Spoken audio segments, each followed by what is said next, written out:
नमस्कार. आज आपण एका खूप महत्त्वाच्या विषयावर बोलणार आहोत.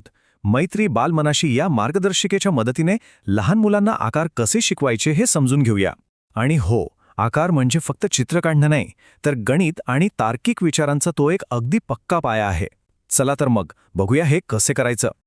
तर आज आपण काय काय बघणार आहोत? आधी आपण शिकण्याचा संपूर्ण प्रवास समजून घेऊ.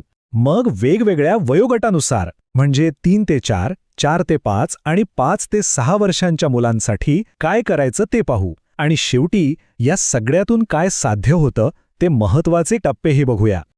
तर आपण थेट वयोगटानुसार सुरुवात करण्याआधी एक मोठी गंमत बघूया.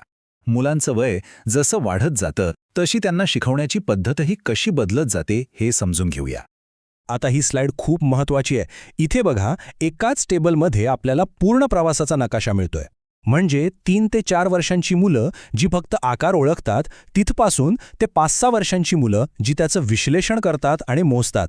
प्रत्येक टप्प्यावर उद्देश काय, ताईची भूमिका काय आणि मुलाने काय करायचे हे सगळं किती छान मांडलंय. म्हणजे साध्या ओळखीपासून थेट प्रॉब्लेम सॉल्व्हिंगपर्यंतचा प्रवास. चला आता आपल्या पहिल्या आणि सगळ्यात महत्त्वाच्या टप्प्याकडे वळूया. वय वर्ष 3 ते 4. इथे संपूर्ण लक्ष शारीरिक आणि संवेदनात्मक अनुभवावर आहे, म्हणजे स्पर्शातून आणि अनुभवातून शिकण्यावर. हाच तो पाया आहे जिथे आकार म्हणजे काय हे मुलं पहिल्यांदाच अनुभवतात. या वयातली मूळ संकल्पना अगदी सोपी आहे. स्पर्श करा आणि जोड्या लावा. म्हणजे मुलांना वर्तुळ, त्रिकोण, चौरस यांसारखे मूलभूत आकार हाताळून स्पर्श करून ओळखायला मदत करायची आणि मग त्या आकाराच्या वस्तू शोधायला सांगायचं. इथे साधेपणा आणि पुनरावृत्ती खूप महत्त्वाची असते. ताई मुलांशी कसा संवाद साधू शकते याचं हे एक उत्तम उदाहरण आहे. भाषा अगदी सोपी, प्रेमळ आणि उत्साहवर्धक आहे. हे बघ, हे आहे वर्तुळ, गोल गोल वर्तुळ, असं म्हणून मुलाला त्यावरून बोट फिरवायला सांगणं. या शारीरिक क्रियेमुळे आकार त्याच्या मनात पक्का बसतो. आणि मग येतो जोडी लावा हा भाग.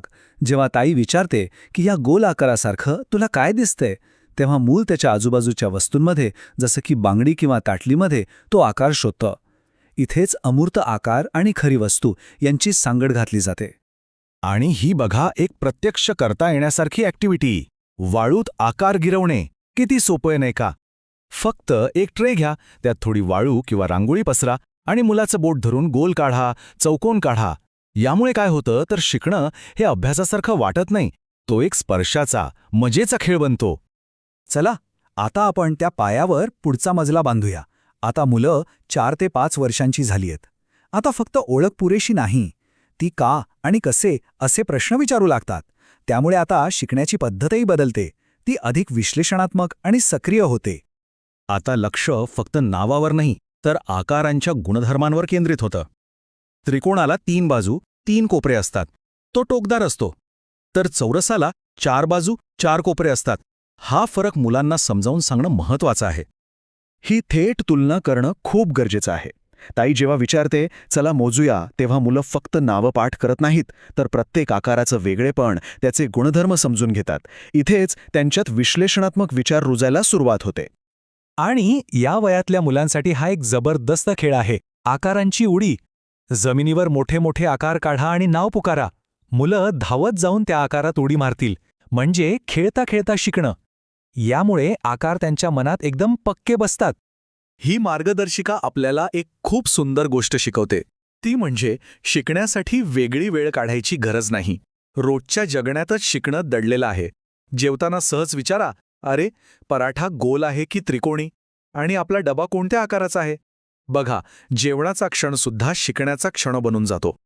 चला आता आपण शेवटच्या आणि सर्वात प्रगत टप्प्याकडे वळूया. 5 ते 6 वर्षांच्या मुलांसाठी. इथे मुलं आत्तापर्यंत शिकलेल्या आकारांच्या ज्ञानाला मोजणी आणि सूचनांचं पालन करण्यासारख्या इतर महत्त्वाच्या कौशल्यांची जोडायला शिकतात. या टप्प्याची मूळ संकल्पना आहे खेळ आणि मोजणी. म्हणजे आता आकार ही एक वेगळी गोष्ट राहत नाही, तर आकार, संख्या आणि सूचना ऐकण्याचं कौशल्य हे सगळं एकत्र येतं. इथेच खऱ्या अर्थाने ज्ञानाचं एकत्रीकरण होतं आणि मुलं शिकलेल्या गोष्टी वापरायला शिकतात. आता खरी गंमत सुरू होते. संगीत आणि आकार या खेळात ताई संगीत थांबवते आणि म्हणते, थांबा, आता सगळ्यांनी मला 3 त्रिकोण आणि 2 वर्तुळ आणून द्या. पाहिलंत? इथे सूचना किती बदलली आहे. आता फक्त त्रिकोण आणा असं नाहीये. तर 3 त्रिकोण आणायचे आहेत म्हणजे मुलाला आधी त्रिकोण ओळखायचे आहेत आणि मग ते मोजायचे आहेत. आणि त्याच वेळी 2 वर्तुळ पण आणायचे आहेत. म्हणजे आकार ओळखणं, संख्या मोजणं आणि दोन्ही सूचना लक्षात ठेवून त्या पूर्ण करणं. हे एकाच वेळी अनेक कौशल्यांना आव्हान देणारं पण तितकंच मजेदार काम आहे. आणि ही आकार शोध मोहीम तर आपण कधीही घेऊ शकतो. मुलांना सूचना द्यायची, चला खोलीत आयताकृती काय काय आहे ते शोधा. मग ते पुस्तक, कंपास बॉक्स असं काहीतरी आणतील. मग पुढचा प्रश्न विचारा, आपल्या घराचा दरवाजा कोणत्या आकाराचा आहे. यामुळे मुलं त्यांच्या आजूबाजूच्या जगाकडे अधिक बारकाईने बघायला शिकतात. तर मग ह्या सगळ्या प्रवासातून या वेगवेगळ्या कृतींमधनं नक्की काय साध्य होतं? प्रत्येक टप्प्यातून मुलं नेमकं काय शिकतात? चला, हे महत्त्वाचे शिकण्याचे टप्पे थोडक्यात पाहूया. ही प्रगती किती स्पष्ट आणि सुंदर आहे बघा. 3-4 वर्षांचं मूल फक्त नावं सांगतं, जसं की गोल किंवा टोकदार. 4-5 वर्षांचं मूल आकार आणि संख्या वापरून सूचना पाळायला लागतं. आणि 5-6 वर्षांचं झाल्यावर तेच मूल 3 त्रिकोण उचल यासारख्या मापनाच्या क्रिया करायला शिकतं. हाच तर गणितीय साक्षरतेचा खरा पाया आहे, नाही का? तर मग या सगळ्यातून आपण काय शिकलो? महत्वाचं हेच की आपलं जग, आपलं घर, बाहेरचं अंगण हेच आकारांनी भरलेलं एक मोठं खेळाचं मैदान आहे.